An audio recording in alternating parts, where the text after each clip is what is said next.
কাকা হ্যাঁ আজকে বক্তা না আমার আজকে খেতে দিতে চিল্লাইছি। হ্যাঁ রে বাকি যে বুঝতে সত্যি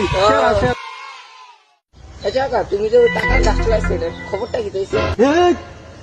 আস্তে আস্তে আসলে কেউ শুনবো বেজাল আছে লাগাইছি তো অনেকটি গাছ একটা গাছ হয়েছে বাম্পার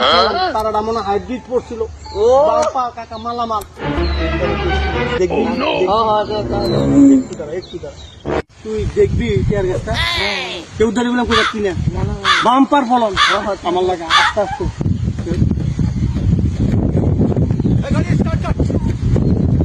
দাঁড়া দাঁড়া দাঁড়া কথা দিয়ে রাখি বুঝছো দেখালে মোটে আড়া জয় মা মা দেখছো এই মুঠিকে দিও মা দেখছো মা আমি তো ভাই এই যাও এই যাও বাম্পানি বাম্পার আমার আমার ফলন ঠিক আছে ওই বাম্পা একদম